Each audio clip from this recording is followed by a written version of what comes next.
Ya, selamat malam teman-teman semua.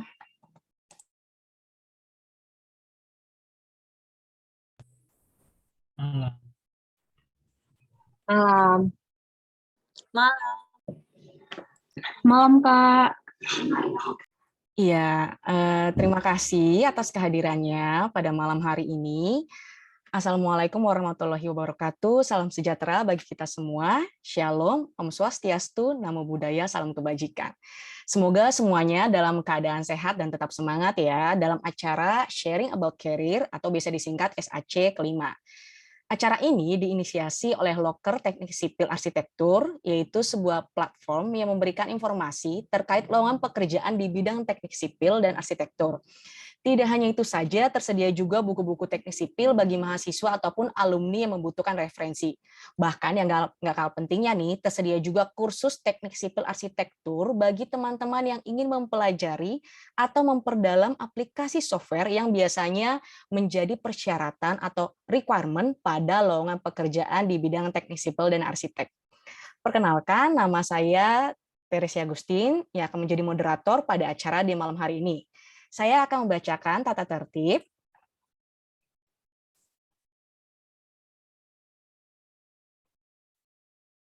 Ya, tata tertib yang pertama, peserta memasuki link Zoom yang telah disediakan. Yang kedua, peserta diharapkan off kamera dan mute mic-nya sampai acara Q&A dan foto bersama. Peserta juga diharapkan menggunakan virtual background yang kami telah sediakan. Dan yang keempat, peserta wajib mengganti nama akun Zoom dengan nama asli.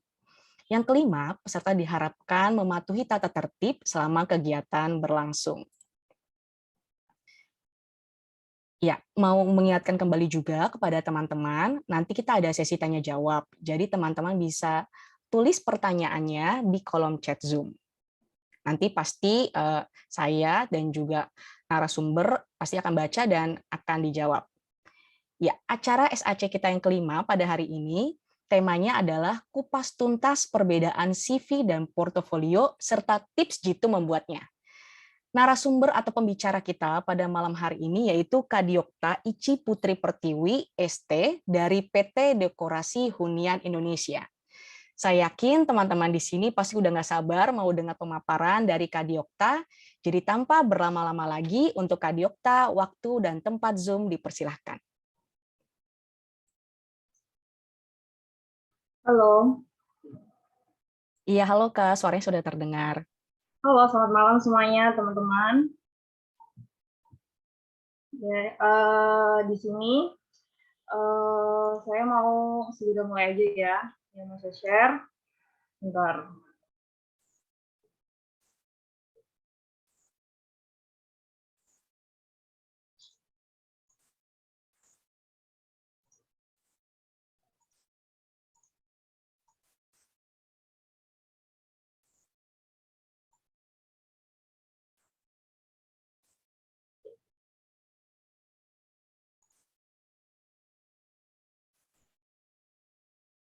Halo, Kak.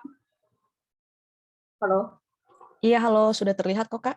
Iya, udah terlihat ya PPT-nya? Iya. Ya. Halo teman-teman semua, selamat malam.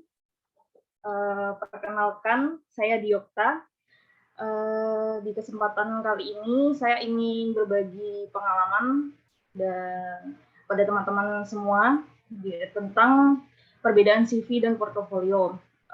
Di sini saya ditunjuk untuk mengisi sharing buat karir yang kelima. Sebelumnya saya ini sudah pernah mengisi sharing buat karir yang kedua, dan tentang bahasan kali ini adalah lanjutan dari sharing buat karir yang sebelumnya ya teman-teman, ya seputar tentang melamar pekerjaan.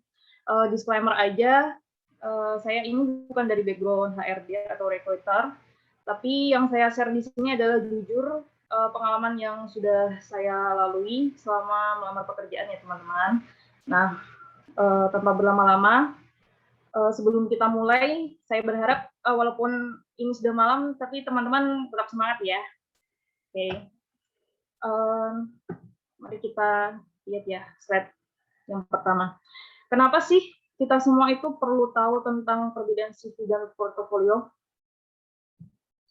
Di sini saya sudah mencari beberapa sumber mengenai info lowongan kerja yang saya dapatkan dari LinkedIn dan juga Instagram. Di sini teman-teman bisa melihat ya persyaratan apa yang diminta oleh HRD atau recruiter, yaitu complete portfolio of work drawings. Dari sumbernya yaitu saya dapatkan dari LinkedIn. Kemudian dari Instagram, saya ambil lowongan kerja dari perusahaan tempat saya bekerja, yaitu DHI. Di sini ketika DHI sedang mencari karyawan, ini juga mensyaratkan untuk para pelamarnya menyertakan CV and portfolio.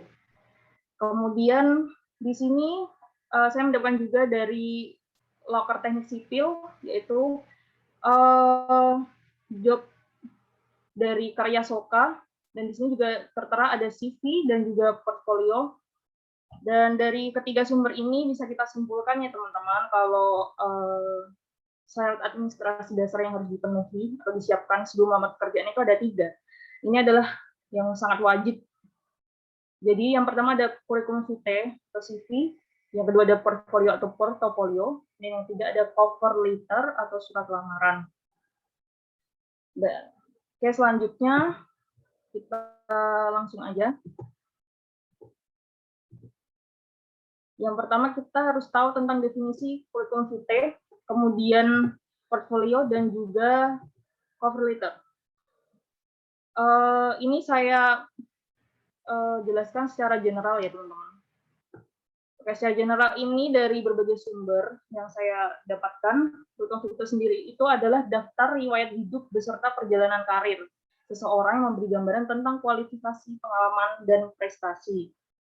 Nah, kemudian untuk portfolio sendiri yaitu dokumen yang bisa membuktikan segala prestasi dan perjalanan karir seseorang, atau bisa disebut portfolio ini membuktikan apa yang teman-teman cantumkan di CV atau kurikulum vitae. Kemudian yang ketiga ada cover letter. Cover letter sendiri itu dokumen penyerta CV dan portfolio yang akan dilihat pertama kali oleh recruiter. Jadi istilahnya ketika kita bertamu, kita pasti akan menyampaikan salam, dan begitu pula dengan sebelum kita memasukkan kurikulum vitae dan juga portfolio kepada perusahaan yang kita lamar, sangat diwajibkan untuk bisa menyertakan dokumen pengantar, yaitu cover letter atau surat lamaran. Nah, untuk lebih detailnya di slide selanjutnya. Nah, yang pertama ini kurikulum vitae yang akan saya jelaskan ya teman-teman. Di sini saya ambil salah satu contoh CV yang menurut saya ini sudah sangat ya memenuhi standar dari para recruiter dan HRD. Yaitu yang pertama, nanti ini saya akan menjelaskan tips and triknya ya teman-teman dalam membuat CV yang menurut saya ini sangat worth it untuk bisa menembus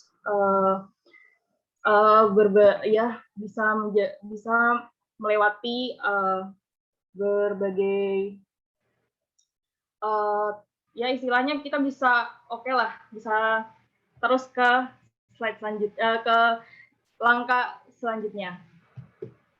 Oke, di sini tips and triknya yang pertama yaitu adalah tuliskan kalimat perkenalan yang sopan, menunjukkan kepercayaan diri yang disertai dengan fakta. Nah, di sini yang saya maksudkan kalimat perkenalan itu ada di profil pribadi ya teman-teman. Di sini saya seorang manajer proyek TI dengan pengetahuan menyeluruh tentang dan lain-lain ini. Dan juga teman-teman bisa juga menuliskan saya adalah lulusan perguruan tinggi dari perguruan tinggi mana teman-teman bersekolah, kemudian dengan IPK yang telah didapatkan sebagai sarjana dengan gelarnya teman-teman, dengan kemauan yang besar bertanggung jawab dan dengan pekerjaan saya dan cepat dalam beradaptasi. Nah, jadi seperti itu. Jadi menjelaskannya itu secara singkat, namun ya sesuai dengan fakta. Jadi dari lulusan mana, IPK-nya berapa, dan juga gelarnya apa, dan soft skill yang teman-teman miliki itu apa, seperti itu. Kemudian yang selanjutnya adalah melengkapi informasi pendidikan, meliputi nama perguruan tinggi, kemudian jurusan, tahun lulus, dan IPK. Buat teman-teman yang misalnya ada kegiatan volunteer atau kursus ketika berkuliah ataupun bekerja, bisa juga dicantumkan di CV teman-teman ya. Jadi di sini bisa kita lihat ya bahwa riwayat pendidikannya ini hanya menyertakan universitas. Jadi menurut saya teman-teman nggak perlu untuk menjabarkan riwayat pendidikan teman-teman dari TK sampai SMA. Jadi minimal itu pendidikan terakhir. Jika pendidikan terakhirnya universitas, alangkah lebih baiknya disertakan hanya universitas. Namun apabila pendidikan terakhirnya itu hanya D3 atau SMA ya boleh ya. Mungkin hanya pendidikan terakhir yang bisa disertakan. Jadi agar di CV ini hanya memuat sesuatu yang terbaik yang teman-teman miliki. Kemudian menambahkan kolom pengalaman kerja, prestasi, dan skill yang paling dikuasai. Nah, pengalaman kerja ini sangat penting buat teman-teman yang sudah bekerja, yang sudah pernah bekerja. Untuk yang masih fresh graduate itu bisa menyertakan prestasi atau skill yang pernah didapatkan ketika di perguruan tinggi ya teman-teman. Jadi mungkin pengalaman magang itu juga, dan yang pasti di kolom pengalaman kerja ini disarankan yang terbaru dan yang paling baik untuk yang paling baik bagi teman-teman. Jadi jika memiliki pengalaman yang sangat banyak, nah itu dipilih saja ya teman-teman yang paling baru dan juga yang menurut teman-teman ini yang paling ya bisa menunjukkan teman-teman itu memiliki kemampuan yang oke, sangat oke. Kemudian yang keempat, jika melamar di perusahaan informal boleh mencantumkan hobi atau ketertarikan yang relevan dengan pekerjaan yang dilamar. Nah, di sini jujur ya, kemarin saya pernah diberikan kesempatan dari dua buah perusahaan untuk membantu mereka mencari kandidat terbaik untuk perusahaan mereka. Nah, saya sebagai CP-nya, yaitu ketika lamar-lamaran itu masuk ke nomor nomor BA saya. Nah, banyak yang mengirimkan CV. CV-nya itu tuh mencantumkan hobinya tetapi tidak relevan. Nah, ternyata bagi perusahaan jika memiliki hobi yang relevan dengan pekerjaan itu baik. Namun kalau hobinya itu tidak sejalan dengan pekerjaan atau tidak mendukung pekerjaan, alangkah lebih baiknya di skip aja ya teman-teman. Jadi nggak usah demi memanfaatkan space kosong yang ada di CV ini. Jadi teman-teman mau menyertakan hobi yang tidak relevan dengan pekerjaan. Okay. Next, cantumkan data tambahan yang dijadikan syarat melamar oleh suatu perusahaan. Misal gaji. Nah, misal salary ya. Rank gaji itu pasti di beberapa lowongan kerja mensyaratkan untuk para job seeker-nya itu untuk mencantumkan di CV. Nah, jika memang perusahaan meminta syarat seperti itu, alangkah lebih baiknya teman-teman mengikuti ya. Jadi jangan diabaikan teman-teman. Kemarin juga di lowongan yang di-share, yang saya diberikan kesempatan untuk membantu mereka menemukan kandidat yang terbaik. Nah, di situ kan juga mensyaratkan gaji yang diminta, tapi banyak juga dari teman-teman yang mengirimkan CV itu tidak mencantumkan gaji yang diharapkan. Jadi karena itu dari pihak rekruter perusahaan tersebut terpaksa harus meskip CV teman-teman. Padahal CV-nya itu ada CV-CV yang menurut saya itu juga memiliki pengalaman yang bagus dan juga riwayat pendidikan yang bagus, kemampuan yang bagus, tapi karena tidak memenuhi syarat atau tidak mematuhi tata tertib yang disyaratkan oleh perusahaan, dengan terpaksa harus di-skip, teman-teman. Nah, kemudian yang selanjutnya, sertakan kontak yang dapat dihubungi seperti email, nomor HP yang aktif, dan LinkedIn. Kenapa saya sertakan LinkedIn? Karena LinkedIn ini adalah platform yang mayoritas HRD itu pasti gunakan. Jadi cukup 3 ini menurut saya yang sudah bagus untuk disertakan. Apabila memiliki situs web seperti ini, situs web yang relevan dengan pekerjaan teman-teman yang mau teman-teman lamar, boleh aja untuk dicantumin ya teman-teman. Tapi kalau nggak ada, lebih baik ya hanya 3 ini. yang bisa boleh dicantumkan.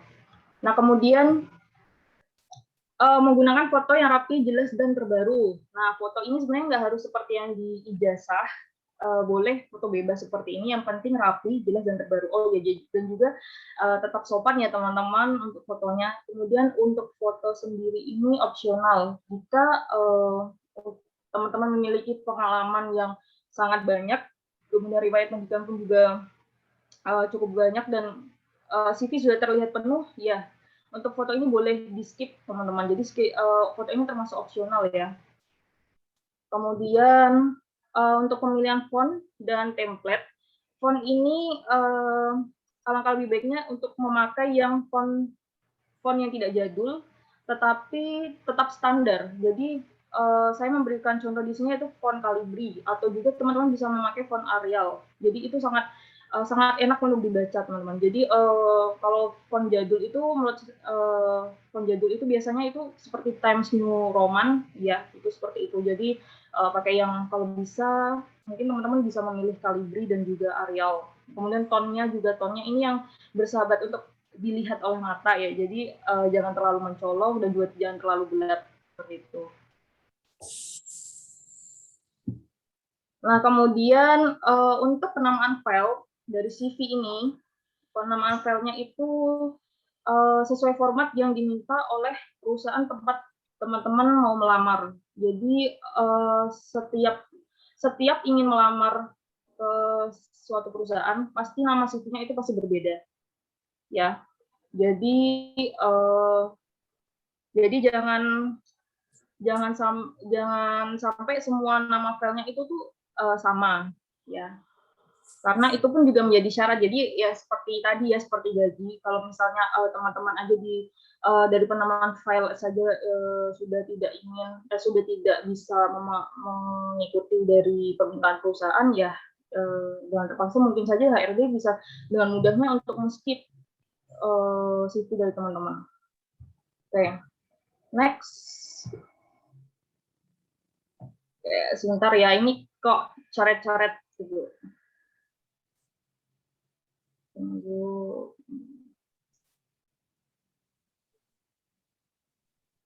Nah, oke.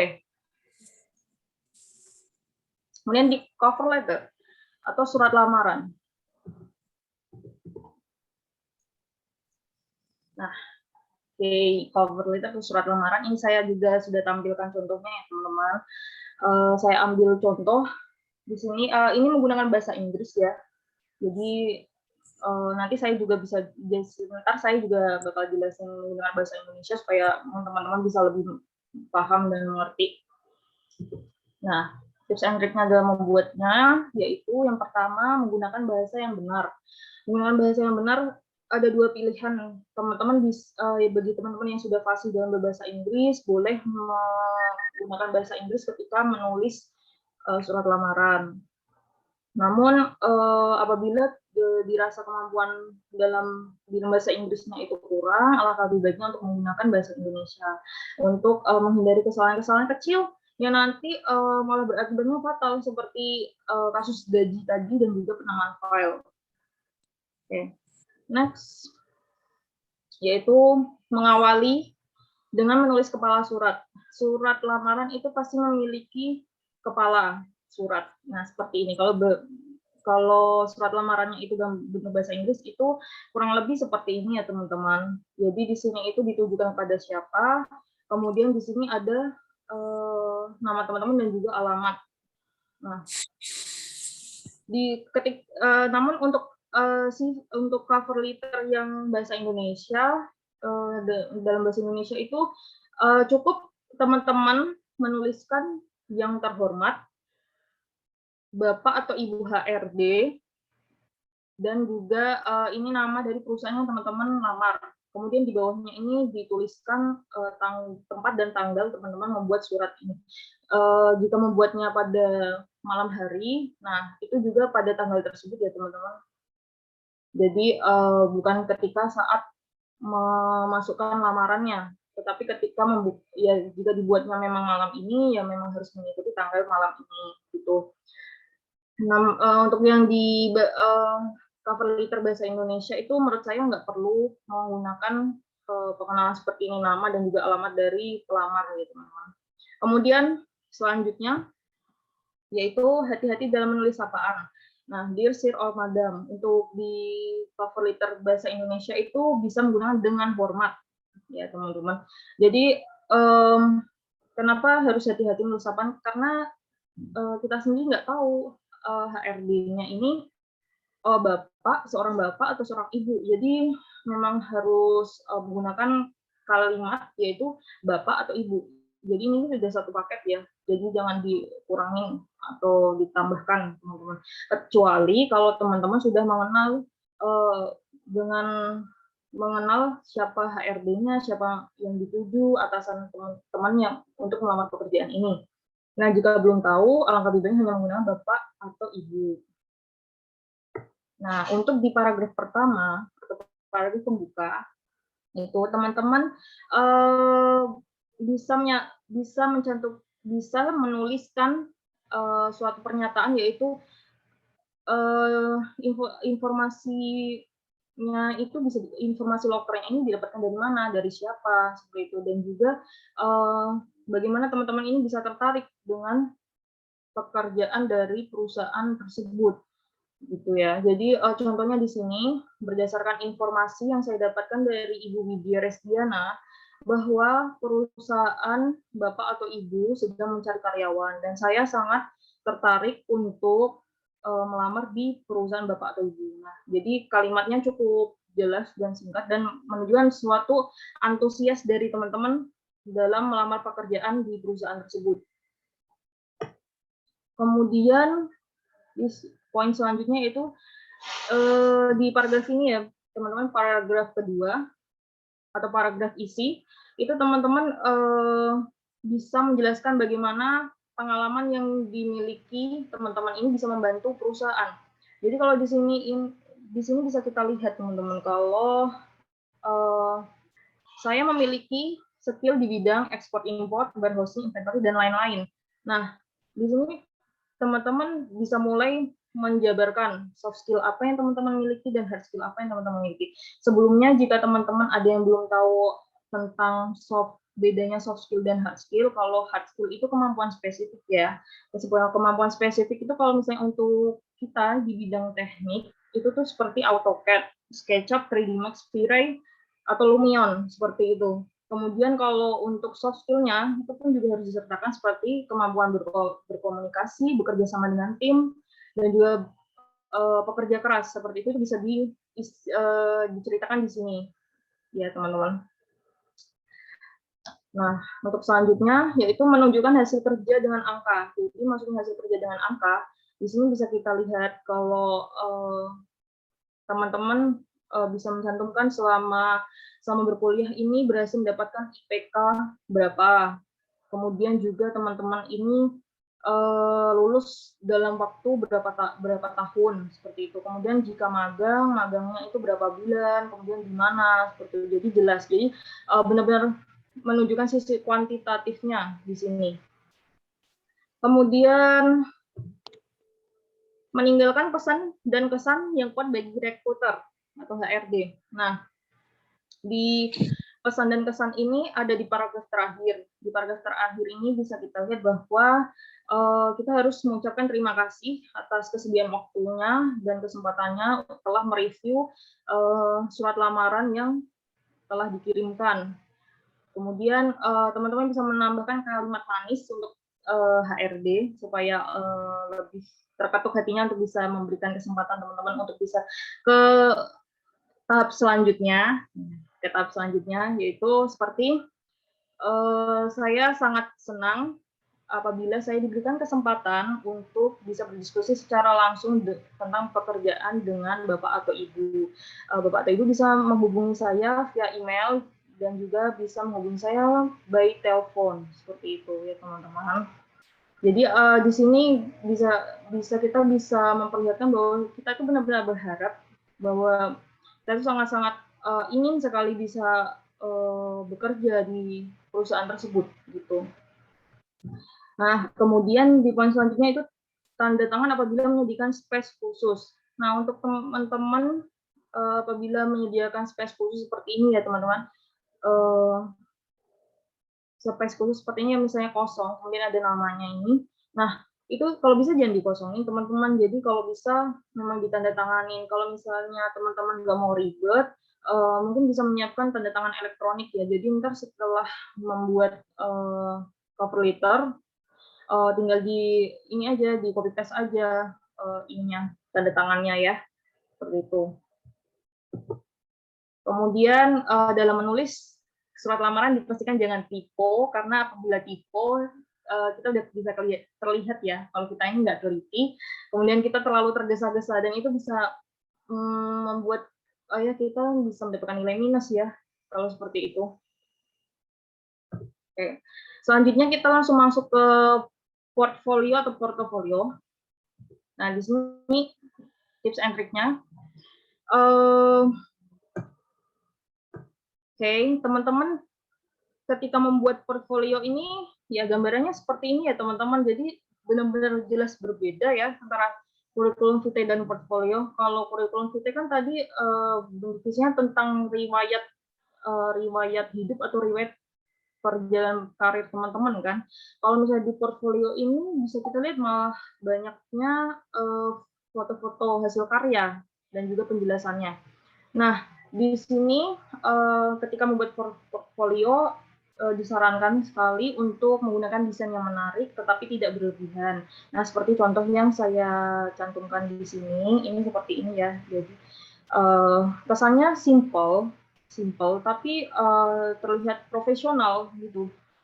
Kemudian menggunakan permainan warna yang senada dengan logo perusahaan yang sudah dilamar. Nah, boleh menggunakan warna, misal warnanya ada warna biru dari logo perusahaan, boleh kita coba apply di portfolio kita, atau misalnya kita untuk amannya saja supaya nggak terlalu banyak ngedit, itu lebih baik pakai tone yang netral seperti yang sudah saya tampilkan di sini. Ini teman-teman bisa moto atau screenshot ya buat paduan teman-teman ketika membuat portfolio. Nah, di sini kebanyakan warnanya seperti ini gitu, yang bisa dipakai. Nah, next yaitu menyusun informasi dalam kategori seperti pernyataan pribadi, pengalaman kerja, lampiran bukti-bukti, pendukung, dan testimoni. Oke. Nah, di sini setelah kita udah menemukan desain, ini sebagai lembar awal dari portfolio ya teman-teman. Jadi sudah dikategorikan. Dikategorikannya itu yang pertama ada pernyataan pribadi. Pernyataan pribadi itu di sini seperti ini. Ini seperti di CV tadi yang tentang profil tadi yang saya ada lulusan mana, kemudian saya memiliki IPK sekian, dan juga ada saya bergelar ini, kemudian saya mampu menggunakan software ini, dan lain-lain. Seperti itu bisa dituliskan di sini, di kolom yang ini. Kemudian di pernyataan pribadi ini juga bisa mencantumkan riwayat pendidikan. Riwayat pendidikannya ini riwayat pendidikan terakhir. Dan juga di sini bisa lengkap ya, dan universitasnya, dan IPK-nya, dan lain-lain. Nah, oh ya, di kolom ini ya teman-teman, di kolom yang profil ini teman-teman bisa menyertakan juga hal-hal yang diminati ya, seperti tadi misalnya di CV itu hobi, ada beberapa hobi yang nggak bisa masuk ke CV, mungkin bisa ya sedikit-sedikit bisa kita cantumkan di sini teman-teman ya. Dan oke, selanjutnya yaitu ada pengalaman kerja. Nah, setelah pernyataan pribadi ada pengalaman kerja di sini, experience ya. Nah, pengalaman kerja ini pun juga yang paling terbaru. Jadi buat teman-teman yang pengalaman kerjanya sangat banyak, itu dipilih aja yang paling terbaru dan dirasa yang paling oke untuk ditampilkan, dan yang paling baik dari yang terbaik ya teman-teman. Dan di sini bisa kita lihat ada jabatannya sebagai apa, kemudian dari tanggal berapa sampai tanggal berapa bekerjanya, dan juga di sini job dates-nya apa yang dikerjakan selama menjabat posisi tersebut, ya. Kemudian juga di sini ada testimoni ya teman-teman. Testimoni ini sangat penting untuk menguatkan isi dari portfolio. Jadi kalau testimoni ini bisa diminta dari rekan kerja teman-teman ataupun juga dari atasan teman-teman. Jadi memang namanya itu nama lengkap, kemudian pada tanggal berapa teman-teman meminta testimoni tersebut, dan kalau bisa disertakan juga nomor HP atau nomor WA yang bisa dihubungi, karena kadang HRD pun juga pasti berusaha mencari tahu tentang detail, mencari tahu tentang teman-teman lebih mendetail, jadi berusaha menghubungi rekan-rekan kerja teman-teman, kemudian juga ya melihat dari testimoni ini, apabila testimoninya oke dan bagus, ya itu bisa menjadi poin plus teman-teman. Nah, kemudian melampirkan bukti-bukti. Nah, jadi isi dari portfolio ini sendiri itu yang intinya tuh ini, bukti-bukti karya. Karya yang selama ini teman-teman hasilkan. Jadi selama berkuliah, jika untuk fresh graduate ya, untuk yang sudah bekerja, selama bekerja, apa saja yang teman-teman sudah kerjakan, itu boleh ditampilkan berupa foto, gambar seperti ini. Apabila misalnya ya daftar itu bisa bisa menyertakan gambar kerja yang pernah dibuat seperti itu. Kemudian setelah di samping gambar kerja yang setelah dibuat ini, mungkin bisa dijelaskan juga ini tuh gambar apa, terus proyek apa, selama apa teman-teman mengerjakan seperti itu. Dan juga ini teman-teman ini bisa menampilkan menggunakan aplikasi apa saja di situ ya, agar lebih informatif saja teman-teman. Nah, kemudian ini ada poin yang selanjutnya, itu cantumkan kontak yang dapat dihubungi dan hindari yang berhubungan dengan privasi. Itu kenapa saya tadi selalu mengharapkan teman-teman ini menyertakannya WhatsApp, nomor telepon biasa, atau juga akun LinkedIn. Tiga ini yang paling umum. LinkedIn ini platform HRD yang sering digunakan oleh HRD. Kemudian ini WhatsApp ini jika HRD ini sangat ya, kalau sudah tertarik dengan teman-teman pasti akan menghubunginya by WA. Itu sebagai tanda untuk bisa lebih lanjut, karena kalau sudah by WA ini pasti akan pertanyaan akan lebih detail ya teman-teman. Kalau bisa juga untuk mempermudah HRD, diharapkan sekali kalau teman-teman ini nomor telepon ini terintegrasi dengan WA, jadi jadi satu aja nomornya seperti itu. Jadi biar nggak ribet aja. Kemudian yang kedua, kalau teman-teman ini punya karya-karya yang sangat banyak dan nggak mungkin untuk disertakan semua di portfolio yang secara fisiknya ya, atau sudah di print atau outputnya, mungkin teman-teman bisa membuatnya di portfolio online. Jadi nanti teman-teman bisa menampilkan linknya ini bisa dicantumkan di CV, atau boleh juga dicantumkan di awal lembar portfolio yang tadi, yang di awal, yang seperti yang di pengenalan seperti itu. Nah, kemudian ini saya kasih beberapa contoh portfolio online ya teman-teman yang pernah saya gunakan, dan di sini kebanyakan mayoritas menggunakan Behance, kemudian ada Adobe Portfolio, kemudian ada Dribbble dan juga Carbon Map. Untuk yang sering saya gunakan itu Behance, dan ini adalah portfolio online yang free dan juga berbayar. Oke. Nah, kesimpulan yang bisa kita dapatkan dari pembahasan kali ini, yaitu kurikulum vitae sendiri adalah penjelasan terkait data pribadi yang mendasar. Jadi tadi yang tentang riwayat pendidikan, riwayat pekerjaan, kemudian kontak yang bisa dihubungi, kemudian skill apa saja yang teman-teman miliki, itu adanya di kurikulum vitae, dan ini ceritakan secara singkat ya. Kemudian untuk portfolio sendiri, portfolio ini menunjukkan hasil dari karya yang telah dibuat sehingga rekruter dapat melihat potensi yang dimiliki.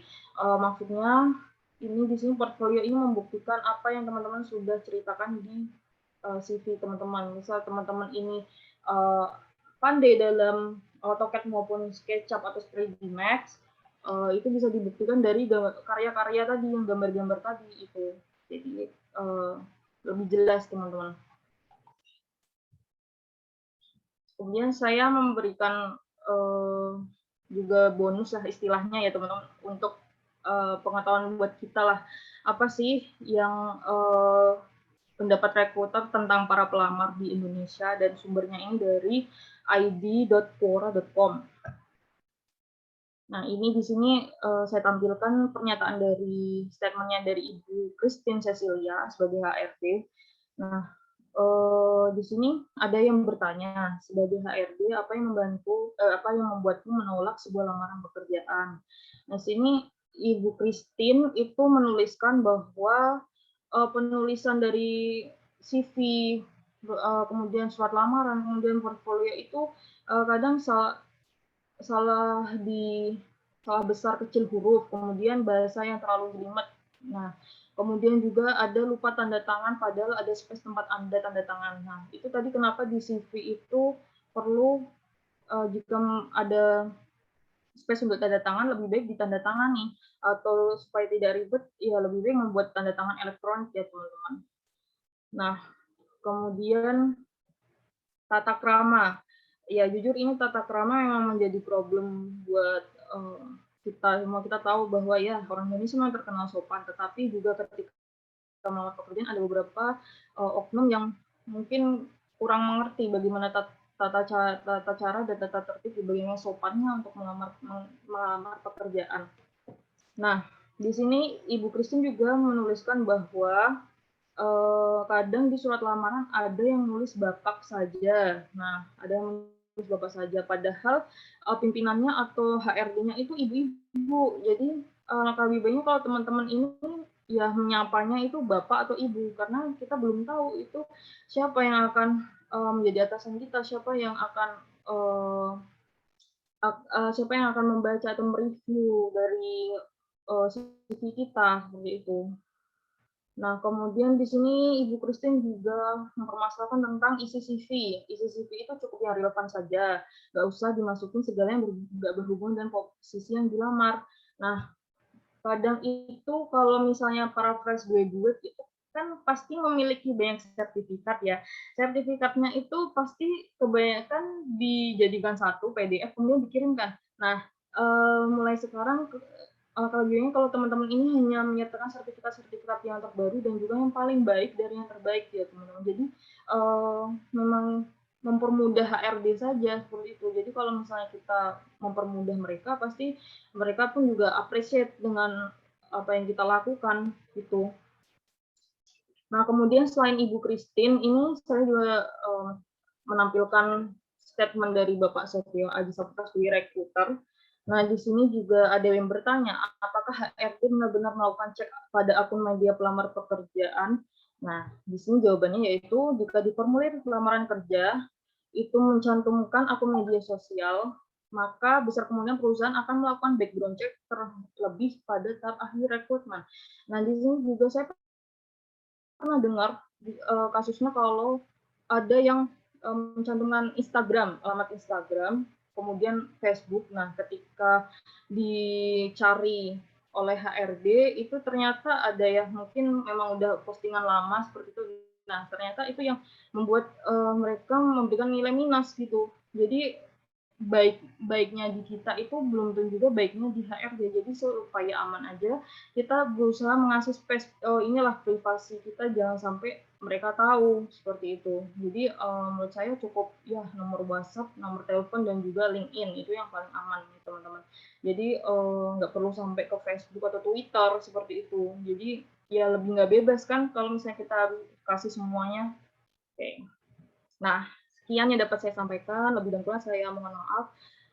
Terima kasih ya teman-teman. Dan di sini saya dapat kutipan yaitu untuk penyemangat kita ya semua, yaitu kamu lebih kuat dari yang kamu tahu, lebih cakap dari yang pernah kamu impikan. Ya, terima kasih. Iya, terima kasih Kak Diokta atas pemaparannya yang begitu luar biasa banget ya. Jadi benar-benar nambah insight buat kita tentang CV, cover letter, dan juga portofolio. Mungkin ini udah ada yang kita masuk aja ke sesi tanya jawab karena dari tadi udah ada nih teman-teman yang bahkan udah nulis pertanyaan, bahkan juga udah ada yang raise hand dari tadi. Mungkin tadi yang raise hand bisa di unmute. Oh ya. Yang tadi udah raise hand tadi ada, mungkin sambil nunggu kita baca aja, saya bacakan. Ada pertanyaan nih Kak. Yang pertama dari Kak Sarah, pernah lihat kalau bikin CV harus ATS friendly, terus dianjurkan nggak usah pakai foto, alamat yang lengkap, warna-warni, skill yang diberi bintang-bintang. Tapi apakah CV ATS friendly ini efektif untuk semua kategori perusahaan, terlebih perusahaan konstruksi? Ya, dipersilakan Kak Diokta. Oke, ya. Kalau untuk yang CV ATS ya, nah itu kan scan-nya kan secara ya menggunakan alat ya, menggunakan software seperti itu. Nah, itu menurut saya kemarin ketika saya melamar pekerjaan itu nggak semua perusahaan ATS friendly ya. Jadi memang ada yang memang secara manual ngeceknya seperti itu. Jadi kalau untuk ketika sebelum melamar, sebelum mengirim CV itu lebih baik ya bertanya dulu kepada CP-nya ya. CP-nya ini CV-nya itu apakah nanti akan harus ATS friendly atau tidak. Jika tidak, berarti teman-teman boleh bebas ya bikinnya seperti ini, menggunakan warna-warna yang seperti ini, menggunakan foto, kemudian menggunakan bintang-bintang seperti ini.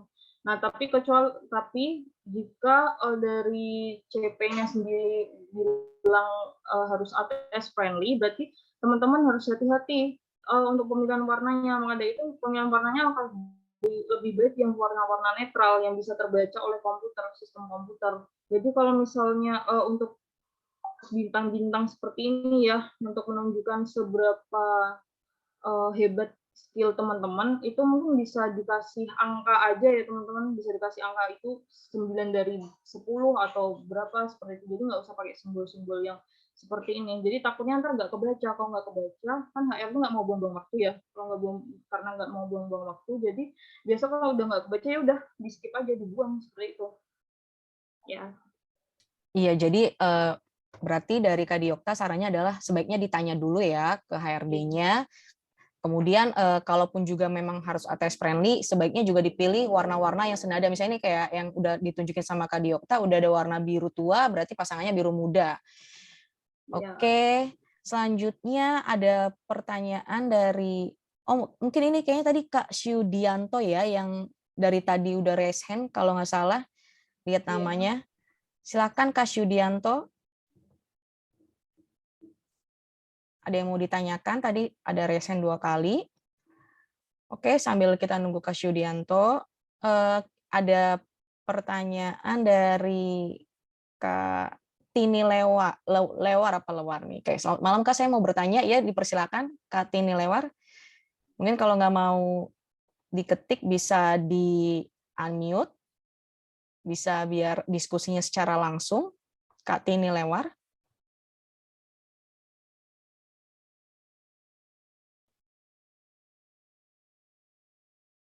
Oke, Kak Tini Lewar, apakah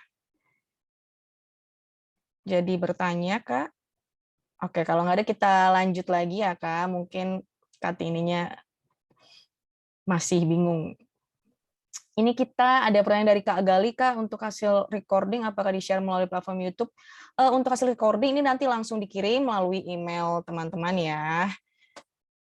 Nanti linknya akan dibagikan di grup. Jadi yang belum masuk grup SAC terus ada tanda pagar 5, itu bisa direct message ke saya di kolom chat Zoom ini supaya dimasukin. Ada dari Kak Charis. Menurut pemateri, apakah pembuktian mengenai soft skill di cover letter dan CV yang dimiliki itu dapat dituangkan ke dalam portofolio dan bagaimana pengaruhnya terhadap FG? FG maksudnya? Mungkin Kak Charis?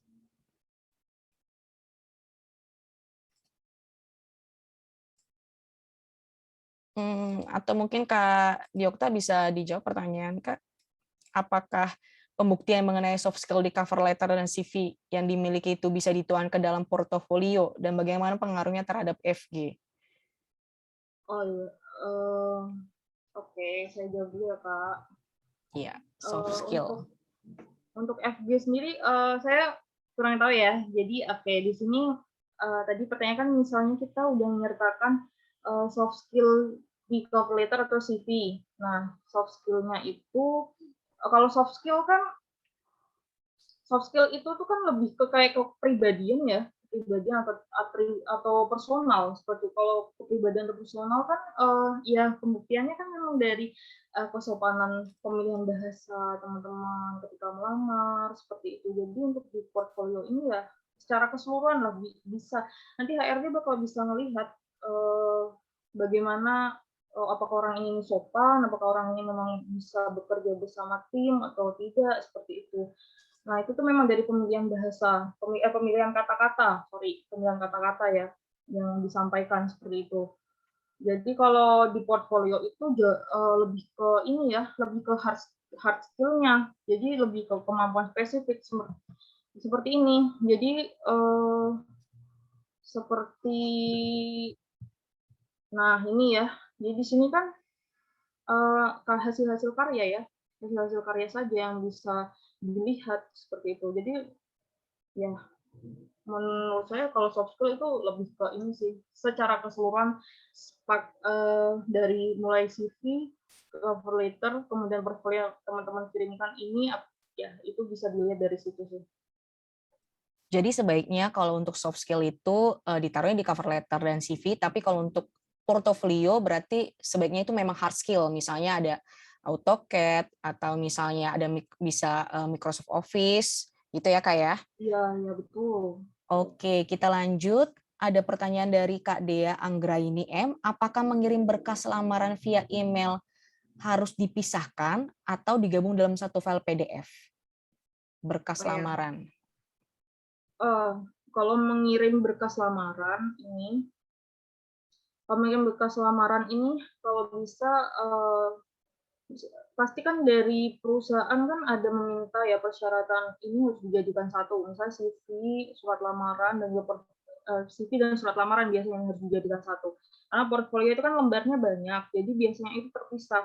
Jadi untuk memudahkan HRD membaca itu bisa pakai formatnya itu format yang yang gampang dibuka di mana-mana, yaitu seperti PDF ya. Jadi itu sih pertama mengikuti instruksi dari lowongan kerja tersebut. Itu memintanya ada persyaratan harus dipisah atau harus disatukan. Semisal kalau misalnya nggak ada tulisan seperti itu, kalau saya sendiri sih kemarin memang saya jadikan satu. Jadi memang jadi kesatuan. Pertama itu ada CV, kemudian ada cover letter yang di halaman selanjutnya seperti itu. Bukan baru ntar portfolionya itu di file terpisah karena memang lembarnya banyak. Gitu. Iya, oke. Jadi untuk Kak Dea, ini sudah dijelaskan oleh Kak Diokta, kalau misalnya memang tidak ditulis di lowongannya, di iklannya, berarti CV dan cover letter itu dijadikan satu file, kemudian jika memang diminta juga ada portofolio, berarti portofolionya di file yang selanjutnya. PDF ya Kak, sebaiknya. Iya, betul. Oke, untuk pertanyaan selanjutnya dari Kak Eko Budi Prasetyo. Selamat malam, perkenalkan saya Eko Budi dari Solo. Mau bertanya, apakah dalam ringkasan keterampilan perlu menggunakan bintang atau grafik? Itu pertanyaan pertama. Mungkin bisa jawab dulu, Kak. Oh iya, oke. Kalau untuk ini ya, ringkasan keterampilan itu tuh sebenarnya bisa itu opsional, boleh boleh pakai bintang-bintang, grafik atau simbol-simbol yang lain, tapi tetap harus kita tanyakan dulu. Sekarang kan saking banyaknya pelamar, jadi sekarang tuh perusahaan menyiapkan kayak sistem yang tadi yang ATS friendly seperti itu CV-nya yang diharuskan, ya kan. Jadi lebih baik memang ditanyakan dulu kalau misalnya bebas, bebas ya boleh, boleh pakai simbol apa aja seperti itu, atau boleh pakai angka, atau bisa juga hanya ya menyantumkan tanpa ada grafik-grafik seperti ini, itu boleh juga, nggak apa-apa kok menurut saya. Iya, mungkin maksudnya Kak Eko Budi ini karena ada lanjutannya ada sebab orang menganggap sesuatu mudah karena belum benar-benar memahami skill tersebut secara mendalam. Misal adanya berbagai tantangan dan masalah yang bisa saja terjadi. Jika kita menilai diri kita 10 nih poinnya untuk sebuah skill, tapi ternyata realistisnya nggak 10. Nah, ternyata recruiter menilainya 4 dari 10. Nah, jika memang kita tidak menguasai skill tersebut, kenapa perlu ada grafik di dalam CV kita? Terima kasih. Oh Jadi ya. mungkin Kak Eko ini bingung kali ya kenapa kan dibilang suruh harus jujur tadi di awal di state, tapi kalau misalnya disuruh nunjukin nilai ataupun bintang dari sebuah skill, tapi ternyata pas dipanggil sama recruiter atau saat pengujian ternyata tidak sesuai, ini bagaimana? Mungkin itu Kak, gimana Kak Diokta? Oh ya.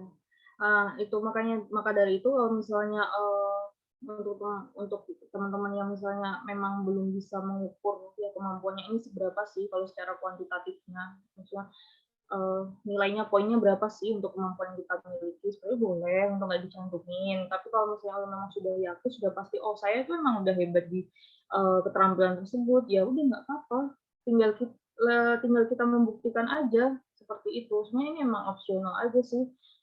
Memang ini tuh juga membuktikan salah satu kejujuran sih menurut saya kalau di ringkasan keterampilan. Memang benar-benar bisa apa enggak. Kalau memang benar-benar bisa, ya memang dicantumkan. Dan juga kalau memang kan ada ya teman-teman yang memang sudah sangat mahir seperti itu, ya itu boleh boleh disertakan ininya, poinnya apa secara kuantitatifnya itu besarannya berapa skillnya tersebut. Memang belum jelas saya yakin ya sudah apa nggak usah disertakan gitu.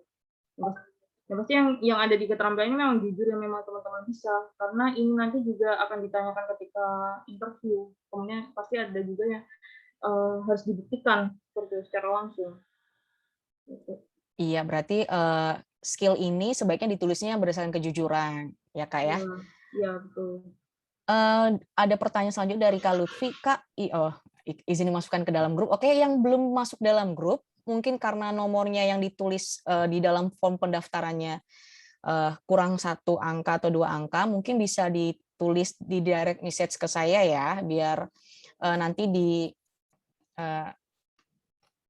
list kembali dan dimasukkan. Oke, FG fresh graduate Kak. Oh oke. Berarti yang tadi pertanyaannya Kak Karis ini maksudnya gimana nih Kak kalau misalnya soft skill-nya itu dituang ke dalam portofolio tapi fresh graduate gitu Kak. Oh iya. Oh iya, tadi ini ya, kalau di portfolio itu lebih ke hard skill. Jadi kemampuan spesifik yang memang bisa ada buktinya. Ada buktinya itu berupa ya gambar fisik seperti itu, seperti hasil-hasil karya. Jadi kalau soft skill itu misal ya soft skill-nya saya mampu bekerja dalam tim maupun individual seperti itu. Nah, kita membuktikannya pakai apa? Biasanya kan dari ya memang dari tata krama kita melamar seperti itu, dan juga ya riwayat riwayat dari misalnya teman-teman pernah berorganisasi seperti itu yang bisa tercantum di CV, kemudian dari pemilihan kalimat ya seperti itu untuk soft skill ya. Mungkin maksud pertanyaannya Kak, kalau yang untuk anak-anak fresh graduate itu gimana nih Kak untuk nulis portofolionya? Berarti masukin aja hasil-hasil karya mereka, misalnya Ya. mereka ngikutin gambar apa gitu ya Kak di YouTube terus dituang gitu dalam sebuah portofolio gitu ya Kak berarti? Ya, ini Karena ya kan ya. statusnya belum belum pernah bekerja nih. Oh iya ya. Kalau misalnya dulu dulu kalau waktu saya setelah lulus itu kan masih fresh graduate, benar-benar belum pernah bekerja. Nah, di situ tuh saya menampilkan tugas akhir atau ini, kalau saya sipil kan saya sipil ya, kalau sipil kan ada tugas manajemen konstruksi seperti membuat, gambar-gambar 3D rumah ataupun jalan seperti itu. Nah, itu yang saya cantumkan di situ, jadi selama berkuliah. Jadi kalau untuk fresh graduate itu mungkin karya-karya atau hasil kerja teman-teman selama di perkuliahan, yang pernah misalnya teman-teman pernah gambar apa, kayak itu bisa dimasukkan ke situ, itu sebagai hard skill-nya di portfolio. Kalau yang misalnya ternyata pas magangnya ataupun dia itu selama kuliahnya lebih banyak tulisan-tulisan Kak, misalnya kayak bukan manajemen konstruksi, bukan interior ataupun bangunan gambar, itu gimana Kak? Ini pasti Nah, mungkin teman-teman mungkin yang ikut di webinar kita kali ini mungkin nggak mesti semuanya kayaknya teknik sipil deh Kak. oh ya, oke, oke. Kalau selain teknik sipil ya, mungkin seperti ya, misalnya penulis seperti itu, penulis. Nah, penulis itu bisa juga menampilkan karyanya itu berupa, misalnya pernah ada puisi, buatan puisi. Nah, puisinya itu seperti apa, itu bisa dicantumkan di situ, di portfolio. Jadi apa yang pernah dibuat aja, apa yang pernah dibuat. Misalnya memang dalam bentuk tulisan, ya memang yang dicantumkan itu saja, seperti itu. Jadi memang nanti bisa dilihat, menurut saya bisa dilihat di situ, oh ya apa yang dia ceritakan di CV, oh ternyata ini pembuktiannya ada di portfolio, seperti itu. Berarti sarannya untuk teman-teman yang mungkin masih fresh graduate berarti harus banyak-banyak berkarya nih ya Kak ya, nggak mesti harus tentang teknik sipil, tentang apapun yang digemari, kalau bisa sesuai dengan yang ingin dilamar ya Kak ya, berarti dibuat aja portofolionya. Iya iya, benar-benar. Ada pertanyaan dari Kak Devi Aliyah Sari, penting nggak sih Kak judul atau tulisan daftar riwayat hidup dalam CV? Judul atau Gimana? tulisan daftar riwayat hidup dalam CV? Mungkin Judul. maksudnya tulisan cover letter, terus kurikulum vitae itu judulnya itu ditulis apa enggak Kak kira-kira? Oh, oh ini maksudnya dimasukkan di dalam ini apa di dalam CV-nya atau gimana Kak? Iya ini dari Kak Devi ditulisnya sih Kak, penting nggak ya judul atau tulisan daftar riwayat hidup dalam CV? Mungkin tulisan kopnya itu Kak, head-nya itu, headline-nya misal cover letter atau daftar riwayat hidup. Itu perlu Oh, nggak ya Kak ditulis? eh kalau disertakan menurut saya ya lebih bagus ya, perlu-perlu saja, perlu sih menurut saya. Ya untuk lebih informatif aja menurut saya, Oke. disertakan aja. Ya, ini banyak yang pada bilang belum masuk grup, gimana cara masuknya Kak? Oke, mau informasikan untuk teman-teman yang belum masuk ke grup bisa tolong di chat direct message ke saya biar eh, bisa langsung nanti saya masukin ke dalam grup. Oke, ada dari Kak Silvani. Selamat malam Kak, maaf mengganggu. Saya Silvani. Saya baru saja tadi bergabung. Oh, ya, oke. Ya. Eh, Pertanyaan dari Kak Aprilia Ainunditya. Selamat malam Kak, saya Aprilia dari Semarang. Mohon izin bertanya, apakah portofolio harus hasil karya dari perusahaan sebelumnya? Apakah hasil dari hobi dapat dijadikan portofolio? Mungkin ini tadi udah dijawab oleh Kak Diokta, mungkin bisa diulang kembali Kak. Apakah bisa dari hobi yang dijadikan portofolio? Oh ya. Nah, di sini kalau misalnya hobinya itu memang sejalan dengan pekerjaan yang dilamar teman-teman, jadi itu boleh. Menurut saya, jadi boleh. Saya pernah baca di suatu sumber, yang penting hobi hobi boleh ditampilkan, tetapi itu harus relevan dengan pekerjaan yang sedang dilamar, seperti itu. Oke, berarti sebenarnya boleh, tapi sebaiknya diselaraskan dengan bidang yang mau dilamar ya Kak ya? Iya betul. Oke, ada pertanyaan dari Kak Lili Sumiati. Untuk penyusunan file lamaran yang didahulukan itu cover letter atau CV dulu ya. Saya pernah baca bahwa yang didahulukan adalah CV. Apakah itu benar Kak? Terima kasih. Oh iya, nah, iya benar-benar. Jadi kerangkanya itu yang pertama itu adalah kurikulum vitae. Nah, setelah kurikulum vitae ini baru nanti ada cover letter seperti itu. Jadi biasanya kan ada yang minta satu file. Nah, satu file itu lebih baik memang ini susunan yang benar itu adalah CV dan baru cover letter seperti itu. Walaupun cover letter ini jatuhnya surat pengantar, tapi ya memang ini posisinya di belakang itu. Jadi memang yang harus yang dilihat ini ya ini dulu ya yang ada di sini, baru nanti dari tata bahasanya menyampaikannya bagaimana kayak itu. Oke, berarti untuk teman-teman semua diingat bahwa yang pertama itu sebaiknya adalah CV dulu, baru kemudian cover letter. Oke, ada pertanyaan dari Kak Dea Amalia. kurikulum vitae pada bagian pendidikan, sebaiknya kita menulis pendidikan kita dari TK atau langsung SMA dan perguruan tinggi? Terima kasih. Mungkin Oh ini tadi ya, sudah dijelasin ya sama Kak Diokta. Itu boleh iya. diulang lagi, Kak? Oh ya, iya, untuk riwayat pendidikan ini misalnya memang pendidikan terakhirnya itu SMA. Berarti kalau SMA ya hanya SMA saja. Jadi TK, SD, SMP itu nggak perlu.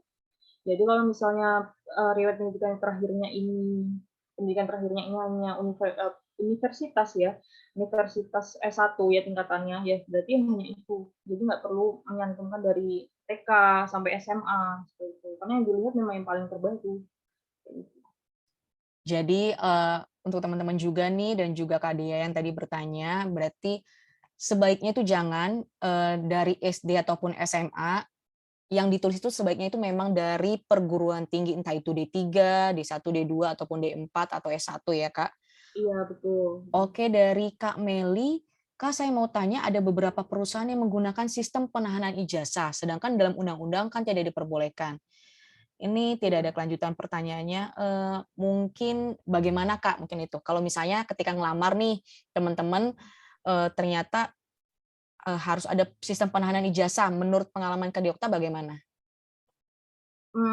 Kalau untuk penahan ijazah, nah ijazahnya itu kalau bisa, hanya ini aja, eee, menghubungi si CP, pastinya menghubungi CP kalau bisa ini, pakai, fotokopi, bisa fotokopi warna seperti itu atau scan aja itu supaya lebih aman ya. Takutnya kan nanti kalau ditahan, ya mau nanti melamar di perusahaan lain pun juga akan repot kalau misalnya memang nggak keterima di perusahaan yang tadi sebelumnya ditahan itu biasanya. Jadi, itu kan dokumen pribadi, sifatnya pribadi, yang dan benar-benar ya memang dilindungi undang-undang. Jadi memang kalau misalnya ada yang minta ditahan, ya saya sarankan sih, jangan ya lebih baik tanya dulu dengan sopan, baik-baik kayak gitu, apakah boleh menggunakan, hasil scan atau menggunakan fotokopi warna seperti itu. Ya, tuh.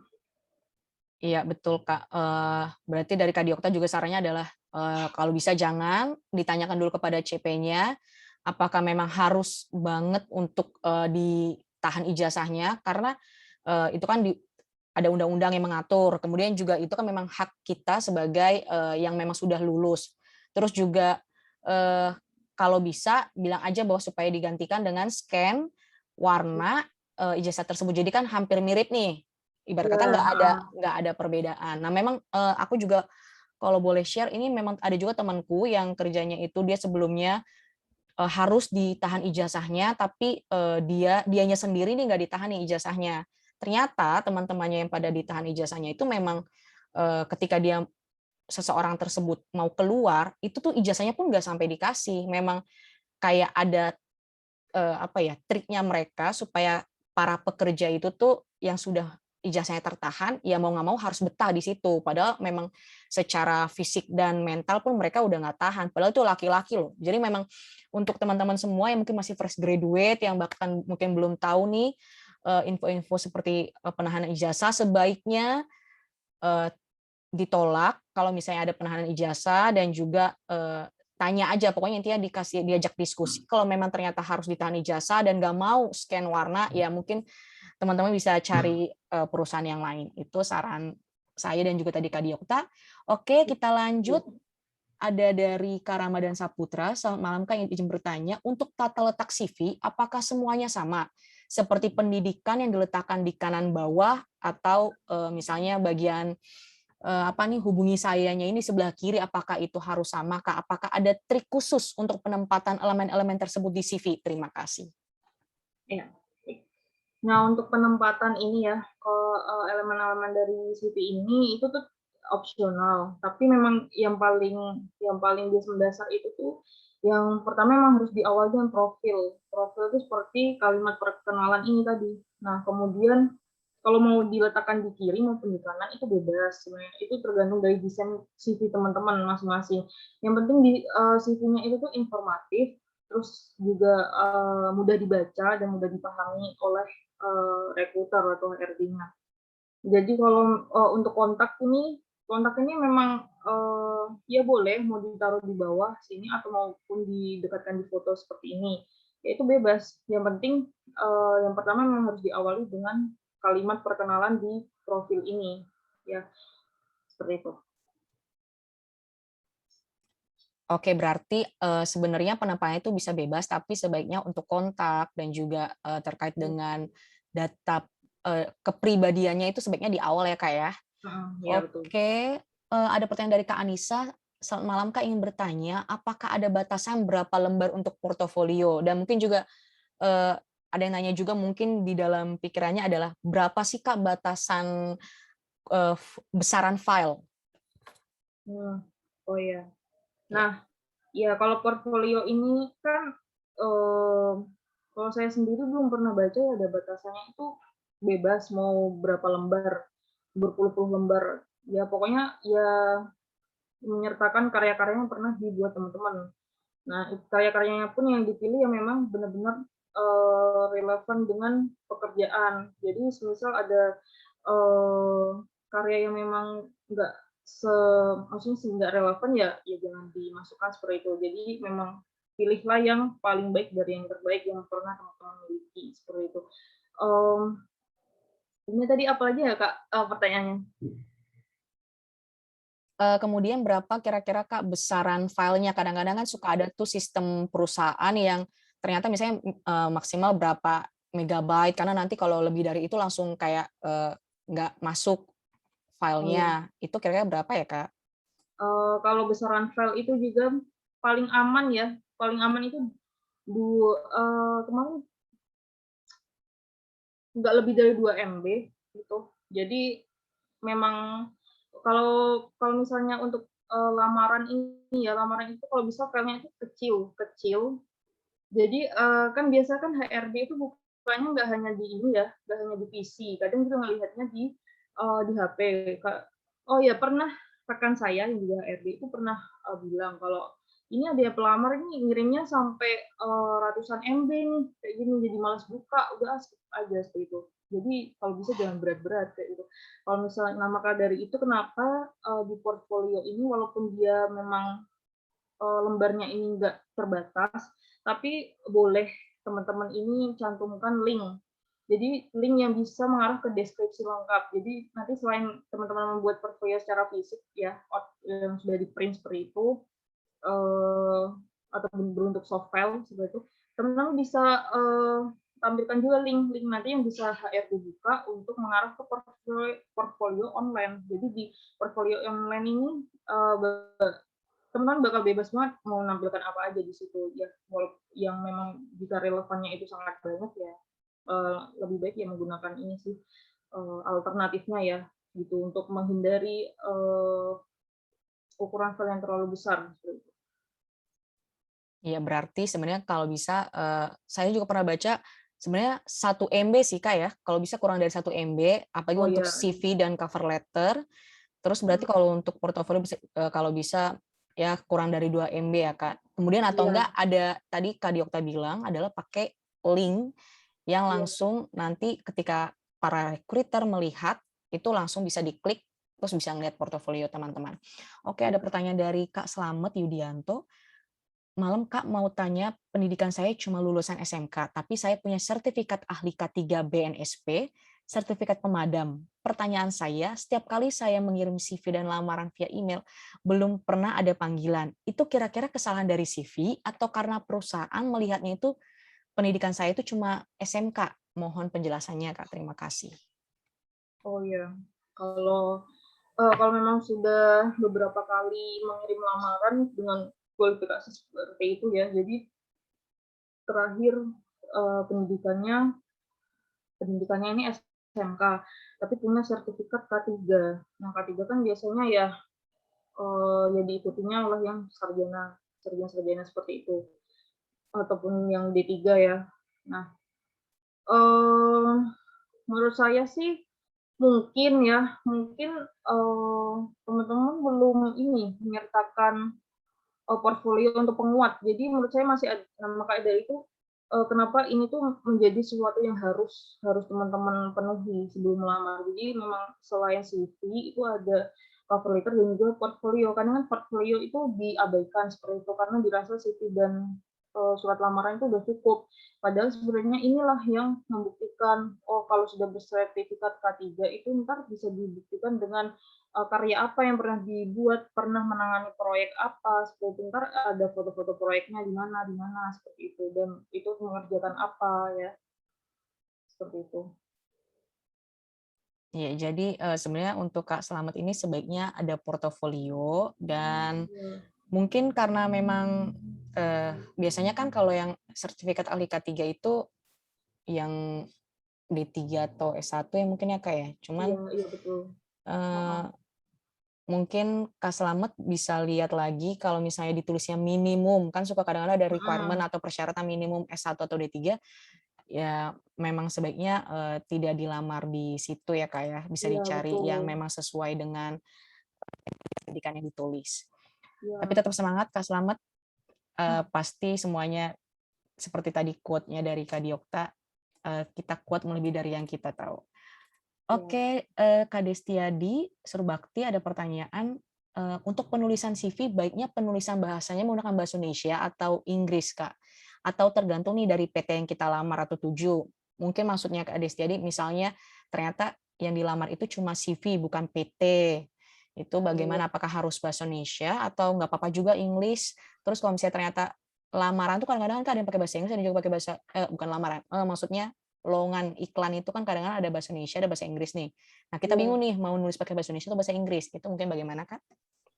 Oh iya. Nah, di sini mau share juga ya, kemarin kan saya dapat ini pemantapan dari direktur di perusahaan saya secara langsung. Nah, dari direktur saya sendiri itu mengatakan kalau misalnya memang belum bisa bahasa Inggris secara fasih, maka lebih baiknya itu menggunakan bahasa Indonesia saja. Jadi supaya nanti itu tidak ada kesalahan-kesalahan kecil yang nanti membuat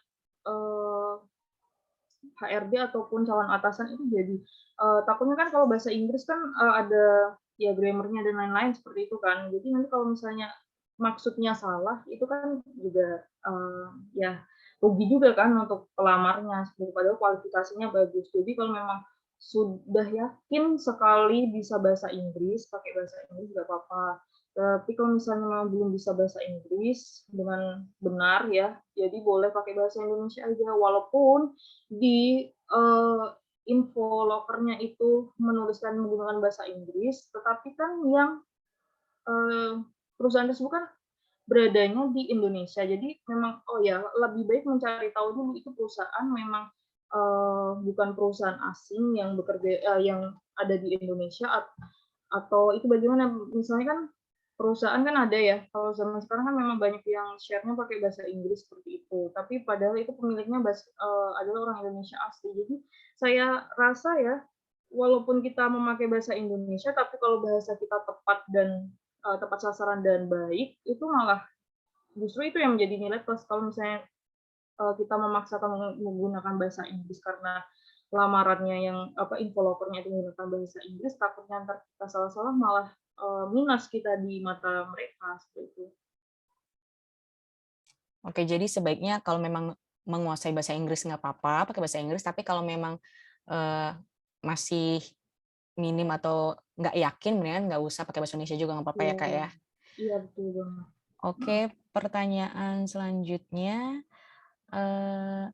ada dari Kak Destia Surbakti, kemudian dari Kak Intan Melenia. Selamat malam Kak, izin bertanya, kalau di persyaratannya diminta melampirkan surat lamaran atau CV. Oh, jadi surat lamaran atau CV nih pilihannya. Jadi lebih baik dilampirkan keduanya atau pilih salah satu saja. Lalu apakah perlu juga melampirkan ijazah, KTP, dan lain-lain. Jadi ternyata misalnya di lowongannya itu melampirkan surat lamaran atau CV. Jadi yang dipilih yang mana nih Kak? Oh ya, kalau misalnya surat lamaran atau CV, menurut saran saya ya lebih baik memang disertakan keduanya aja, gitu. Jadi memang pertama urutannya CV, kemudian surat lamaran. Karena di surat lamaran kan jatuhnya lebih ke ini ya, kayak deskripsi ya, deskripsi. Kemudian kalau misalnya CV kan lebih ke poin-poin kayak gini, jadi lebih cepat untuk membaca yang seperti ini kan. Ya, tetapi kan memang sebelum kita memberikan CV kan alangkah lebih baiknya ada salamnya terlebih dahulu. Jadi memang ini sepaket.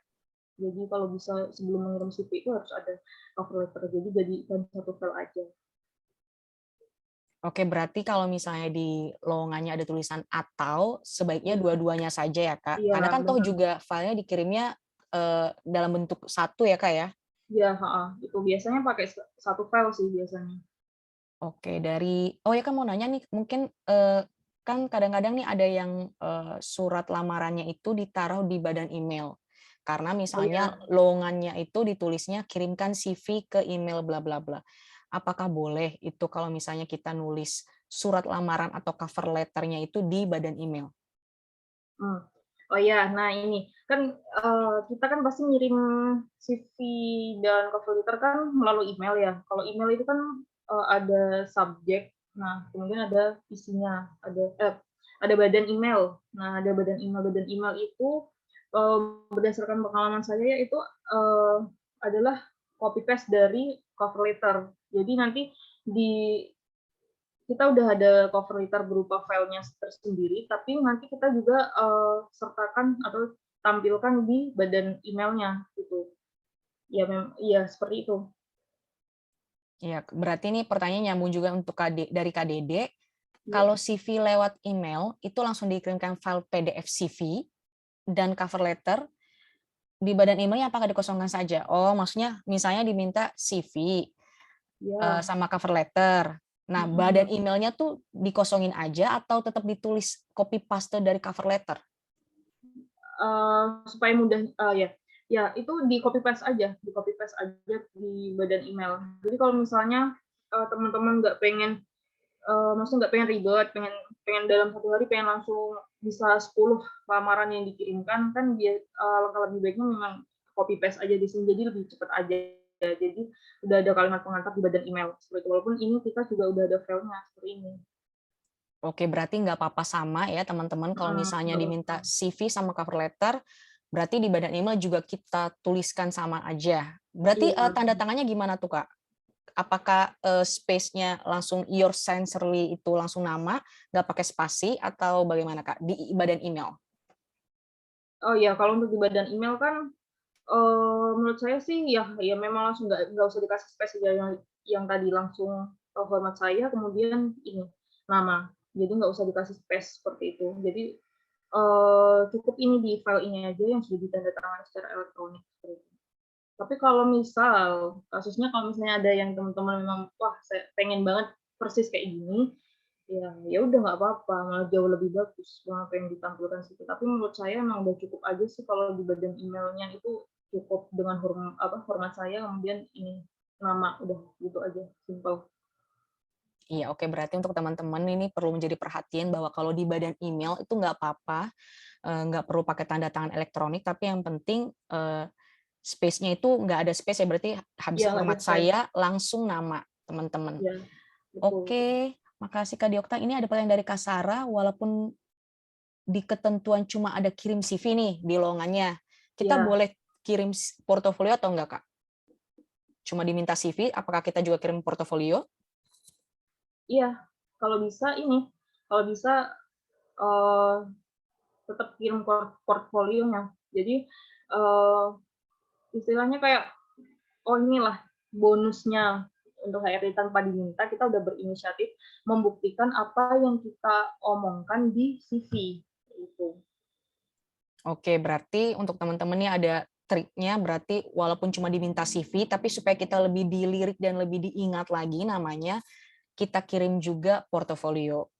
Iya benar. Untuk dari Kak Charis, ukuran kertas untuk CV, untuk CV dan cover letter atau portofolio, apakah hanya A4 atau ada ukuran lain?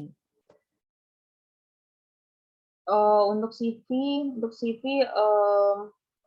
pengalaman saya itu tuh pas, pakainya biasanya A4 ya, A4 sama, kalau cover letter itu karena lebih panjang, ya seperti ini boleh juga yang F4. itu ya, kalau misalnya memang, yang mau dituliskan di sini agak banyak ya, gitu. Jadi kan lebih memanjang seperti itu. Tapi kalau untuk portfolio pun juga itu bebas sih, boleh boleh ya boleh seperti ini fisiknya, boleh juga, memanjang memanjang vertikal seperti itu. Jadi seperti ini, ada juga. Itu bebas, itu semua tuh tergantung dari, desain yang teman-teman buat, gitu. Jadi kalau memang ya kebanyakan kan umumnya pakai A4 ya, dengan pakai A4 aja nggak apa-apa kayak gitu. Tapi kalau memang pengen pakai, F4 yang lebih panjang supaya lebih, masuk semua bisa masuk semua lebih banyak space-nya seperti itu ya boleh kayak gitu. Oke, berarti sebenarnya, boleh folio pun boleh, boleh A4 atau letter, Iya, yang letter penting boleh, iya. iya. Berarti, mungkin memang disesuaikan aja dengan, informasi yang ingin diberikan. Kalau misalnya memang banyak, ya berarti pakai ukuran kertas yang lebih panjang, tapi kalau memang ternyata juga karena masih fresh graduate dan mungkin juga, Iya teman-teman juga nggak terlalu ikut lomba banget, ya pakai kertas yang A4 aja ya, Kak, ya? iya benar. Oke, apakah ada pertanyaan lagi dari teman-teman? Masih ada waktu 4 menit lagi nih sampai jam 8:55, di sesi Q&A. Mungkin ada yang mau langsung, live gitu nanyanya. Tadi mungkin ada Kak Syudianto yang tadi raise hand, atau tadi ada dari Kak Tina Lewar. Dipersilakan untuk teman-teman yang mungkin mau nanya langsung bisa raise hand atau mungkin langsung di-unmute. Kita di sini feel free ya teman-teman, nggak perlu ngerasa gimana-gimana. Ayo, ada yang mau nanya?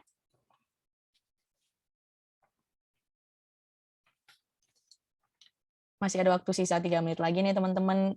Mungkin masih kuliah tapi semester akhir, tapi udah mau siap-siap nih. Karena kan sekarang juga lagi zamannya pandemi, jadi Iya. banyak saingannya, mau mempersiapkan lebih dulu. Atau tadi ada Kak Syudianto tadi yang mau nanya karena sudah raise hand 2 kali. Atau Kak Tini Lewar tadi udah bilang, "Selamat malam Kak, saya mau bertanya." Atau mungkin juga, mau info untuk Kak Fahri F7, tadi kan minta tolong dimasukin ke grup, tapi tadi nomornya pas saya lihat belum diketik ke saya, tolong bisa dikirimkan biar nanti dimasukin. Ada dari Kak Aprian Cahyo, "Malam Kak, mau tanya kalau pernah ikut perlombaan namun hanya sebagai peserta, sebaiknya dicantumkan nggak Kak, atau bagaimana nih? Terima kasih." Gimana Kak Diokta?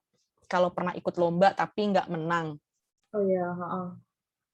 Oh ya, selama perlombaannya itu memang, ini note-nya tuh ya fresh graduate ya, kalau misalnya, memang pernah ikut lomba selama masa kuliah tapi tidak menang kayak gitu, itu nggak apa-apa sih menurut saya dicantumin aja. Itu berarti kan ya sebagai nilai plus walaupun peserta kan sudah ada, eee, inisiatif untuk, berkembang ya, mengembangkan skill seperti itu ketika di perguruan tinggi. Jadi, nggak apa-apa dicantumin aja sih, saya. Ya berarti ini untuk teman-teman juga nih mungkin yang memang bukan yang,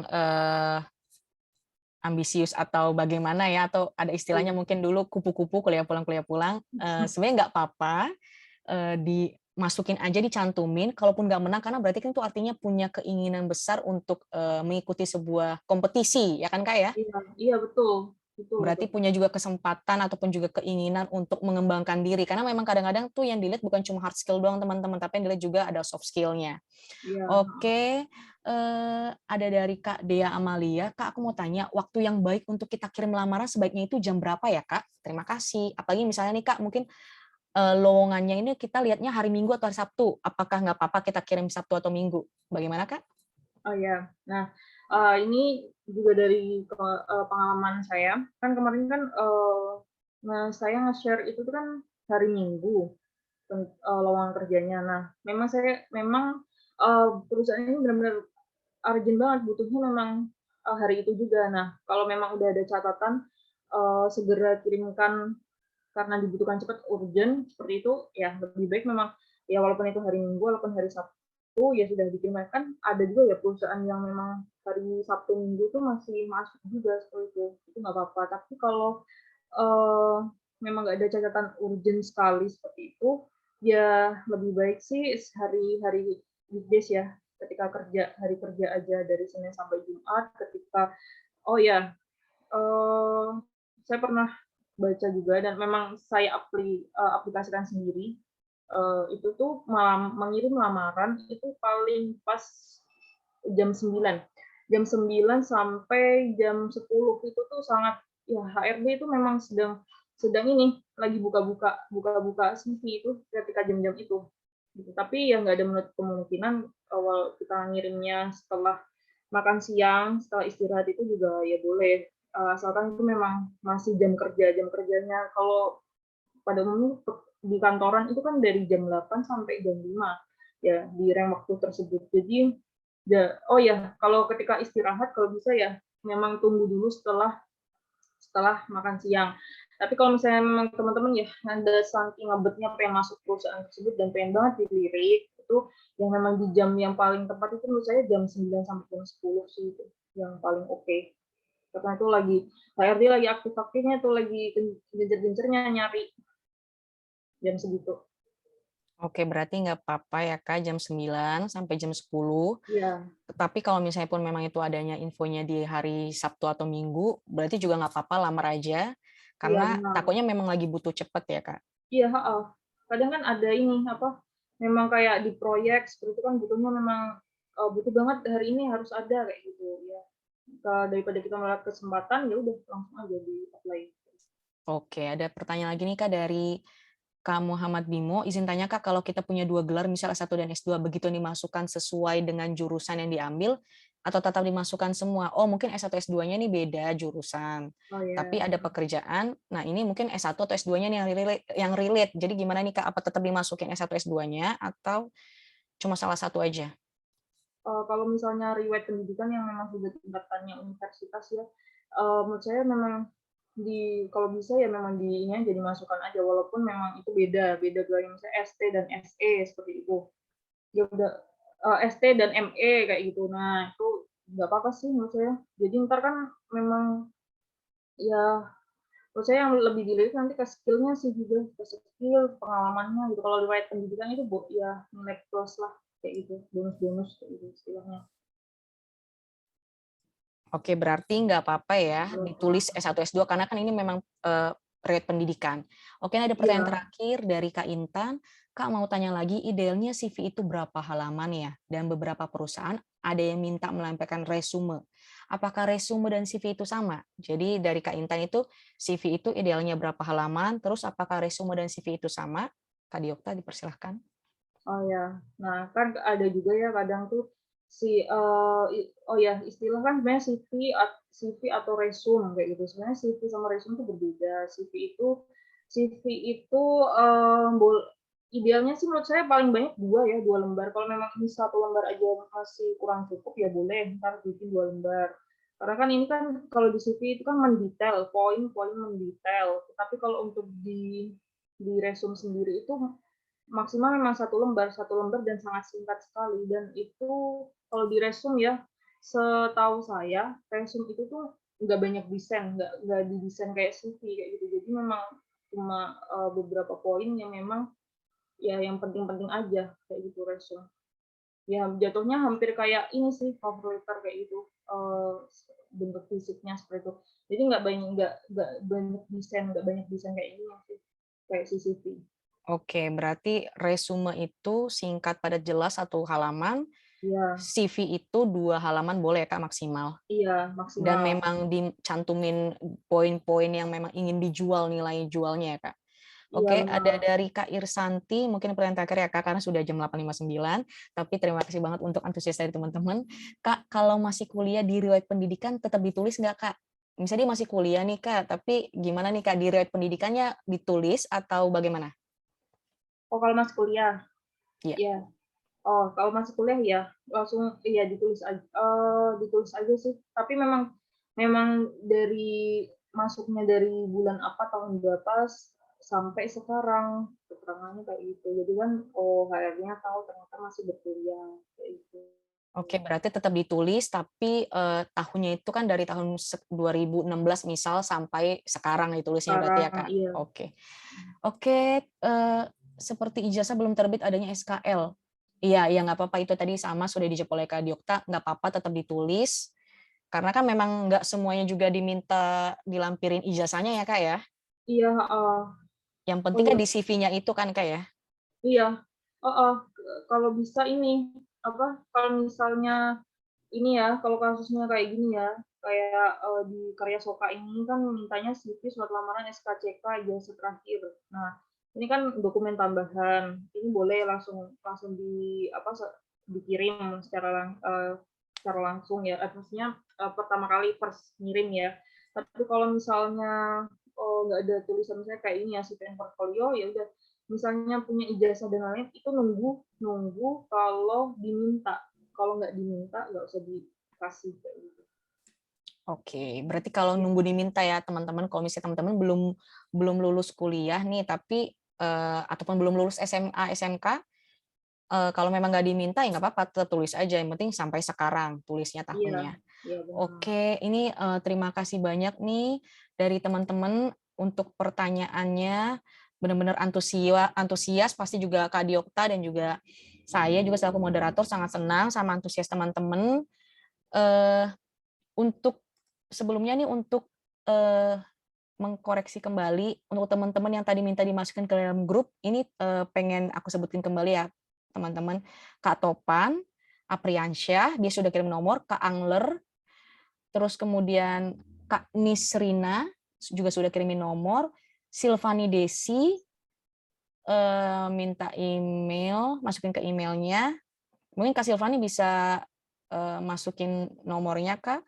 Kemudian ada Destiadi Surbakti sudah ngirim nomor juga. Nah, ini ada Kak Lutfi minta dimasukin ke grup, tapi sampai sekarang belum dimasukin nomornya. Tolong diinfoin, Kak, nomornya oleh Kak Lutfi Lovianda. Kak Lutfi Lovianda, tolong ditulis nomornya, Kak. Kemudian Fahri F7. Tolong juga, Kak, dimasukin nomornya karena belum dikirim direct message ke saya di kolom chat Zoom. Untuk Kak Lutfi Lovianda dan Fahri F7 mungkin bisa dikirimkan nomornya kalau memang ingin dimasukkan ke dalam grup ya. Oke, Kak Silvani udah, Kak Lutfi Lovianda bisa mungkin segera kirim sama Kak Fahri F7. Oke, kita ternyata udah sampai di penghujung acara nih teman-teman. Terima kasih nih kepada Kak Diokta yang sudah jadi narasumber kita di pada malam hari ini, walaupun ini hari Minggu, ternyata juga teman-teman sangat antusias untuk daftar dan juga hadir. Yang biasanya kan hari Minggu tuh harusnya kita nonton atau main game atau rebahan, tapi ternyata teman-teman ini sangat antusias. Terima kasih. Semoga juga ilmu yang dibagikan oleh Kak Diokta dan juga kita semua yang sama-sama belajar hari ini tuh ilmunya jadi bermanfaat untuk kita semua. Dan juga semoga kita semua tetap semangat untuk belajar mengembangkan diri, semangat melakukan protokol kesehatan juga supaya kesehatan kita pulih, kesehatan Indonesia pulih, ekonomi kita bangkit. Oke nih, sebelumnya kita ada sesi foto bersama, mungkin bisa teman-teman semuanya ini diaktifin kameranya. Kalau misalnya memang gadgetnya ataupun juga laptopnya bisa memadai untuk pakai virtual background, mungkin bisa dipakai. Kalau misalnya memang nggak bisa, nggak apa-apa. Kita mau foto bersama. Ini sebentar ya teman-teman. Oke, sebentar. Bentar ya, kita atur dulu. Oke, ini ada tiga layar ya. Oke, bisa dinyalain dulu semuanya teman-teman. Ya, oke. Hitungan ketiga ya teman-teman ya. Satu, bentar. Ya, oke. Satu, dua, tiga. Oke, tahan sebentar. Oke, layar kedua. Oke, mau pakai gaya yang lain juga nggak apa-apa. Satu, dua, tiga. Oke, sebentar. Layar yang ketiga. Oke, layar yang ketiga. 1, 2, 3. Oke, iya. Terima kasih teman-teman atas antusiasnya, atas perhatiannya juga sudah mau hadir, dan juga untuk teman-teman semua, ini di Zoom-nya udah ada yang ngirim lagi ya oleh Kak Gali dan Kak Hamdani dan Kak Ilyana. Oke, teman-teman nanti pada malam hari ini juga akan diusahakan untuk dikirim rekamannya, dan juga untuk file presentasi atau pemaparan tadi dari Kak Diokta. Jadi untuk teman-teman semua, terima kasih. Semoga teman-teman semua dalam keadaan sehat. Semuanya juga apapun yang sedang direncanakan, semuanya dilancarkan. Amin. Aku ada punya pantun nih, Pak Andi punya burung kenari, burung dijemur hingga siang hari. Webinar kita berakhir di sini. Semoga kelak kita berjumpa lagi. Terima kasih teman-teman. Selamat malam. Selamat malam. Iya, Kak Diokta, Kak Tresia. Iya, terima kasih juga Sukses semuanya. selalu dan sehat selalu. Terima kasih semuanya, terima kasih. Terima kasih Iya. Kak. Terima kasih, Kak. Sehat selalu, sukses Sehat selalu. selalu, sehat selalu.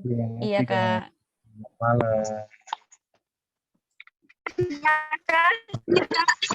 malam.